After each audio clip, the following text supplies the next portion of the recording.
नमस्कार। और मैं आपको बता दूं कि यूपी और बिहार के त्योहारों में छठ पर्व का एक महत्व अलग ही होता है। इस त्योहार को लेकर बेसब्री से लोगों को इंतजार रहता है। जो छठ पूजा होता है, सबसे पहले हम जानने की कोशिश करेंगे कि छठ पूजा क्यों होता है।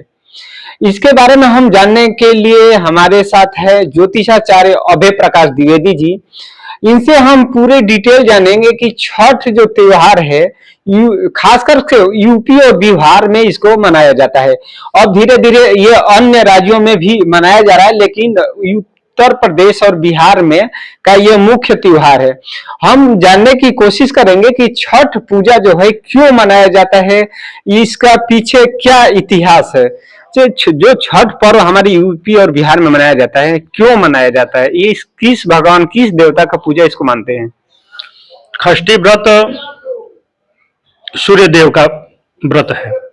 प्रत्येक तिथियां जो होती हैं वो किसी न किसी देवता से, देवी से संबंधित होती हैं। जैसे चतुर्थी गणेश जी से है, षष्ठी सूर्य से है। और सूर्य हमारा स्वास्थ्य का, आरोग्यता का देवता है। तो षष्ठी पर्व मनाने के पीछे तो ये है कि सूर्य ग्रहों में यदि जन्म कुंडली की बात करें तो सभी 9 ग्रहों में सबसे प्रमुख ग्रहों का राजा सूर्य होता है। तो सूर्य की उपासना करने से हमें सभी चीज सुलभ हो जाते हैं।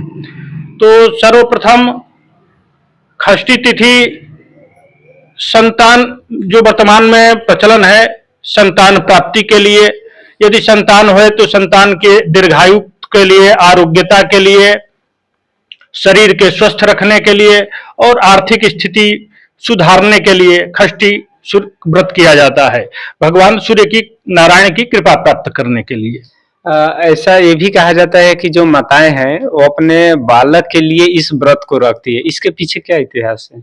हाँ, षष्ठी तिथि विशेष करके, षष्ठी है तो सूर्य नारायण की, लेकिन षष्ठी माता भी कहते हैं लोग, जो कि बालक की रक्षा के लिए, जैसे कहते हैं कहावत, छठी का दूध याद आना। तो जन्म के बाद षष्ठी तिथि आती है, जब बालक की षष्ठी, तो षष्ठी देवी का भी पूजा किया जाता है, जो कि बालक के स्वास्थ्य से संबंधित है। तो षष्ठी तिथि उससे भी संबंधित है और सूर्य देव से भी संबंधित है। किसी बालक के दीर्घायु के लिए, आरोग्यता के लिए षष्ठी तिथि का पूजा का विधान है। इस बार छठ पर्व जो है किस तारीख को कब पड़ रहा है। इस बार छठ जो है, षष्ठी तिथि जो है 7 नवंबर गुरुवार के दिन है। पहला अर्घ जो है 7 नवंबर गुरुवार को सायंकाल दिया जाएगा। इसका नहाय खाए का शुभ मुहूर्त क्या है, मुहूर्त क्या है।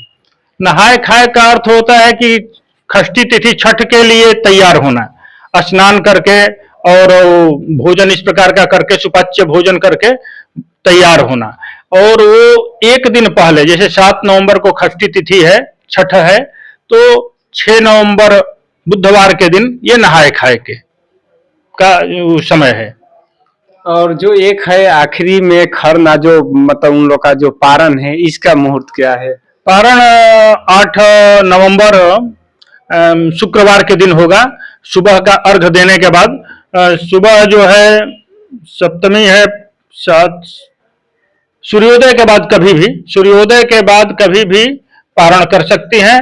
सूर्योदय के पहले अर्घ दे करके, अर्घ देने का विधान ये है कि सायंकाल उत्तमा तारकोपेता, अर्थात जब तारा सहित प्रातः काल का है, प्रातः काल जब हम अर्घ देते हैं तो उत्तमा तारकोपेता, अर्थात तारा अभी दिखाई देते हैं। बड़ा भ्रम है लोगों में कि सूर्य को देखने के बाद हम अर्घ दें, ऐसा नहीं है।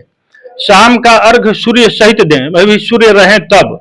और सुबह का अर्घ सूर्योदय के पहले, संभव हो तो तारा अभी दिखाई दे रहे हो, उस समय सूर्योदय का अर्घ दिया जाता है, तो वो उत्तम होता है। मध्यम होता है सूर्य के तुरंत पहले, जो लालिमा होती है तो मध्यम अर्घ होता है। और जब सूर्योदय हो जाता है तो उसे अधम अर्घ कहते हैं। सूर्योदय के बाद अर्घ बहुत उत्तम नहीं माना जाता है। तो अभी थोड़ा अंधेरा रहे, अभी तारा दिखाई देता रहे, तभी पहला अर्घ दे सूर्योदय का, तो सर्वश्रेष्ठ अर्घ माना जाता है। एक आखिरी सवाल ये है कि कभी कभी लोग ये कहते हैं कि किसी के घर में कोई एक्सपायर हो गया या कोई बात, तो उसको पूजा नहीं कर, तो इसके किस कंडीशन में, जैसे किन लोगों को वहां पर नहीं जाना चाहिए या वो पूजा, इस पूजा को नहीं कर पाएंगे? जब सूतक लगता है, दो प्रकार के अशौच होते हैं, एक मरणा शौच, एक जनाना शौच।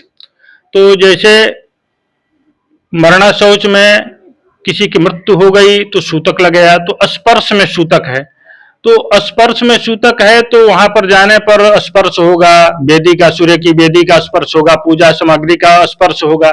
तो वो लोग, वैसे लोग दूर ही रहें, जा सकते हैं लेकिन दूर ही रहें पूजन सामग्री से और पूजन वेदी से।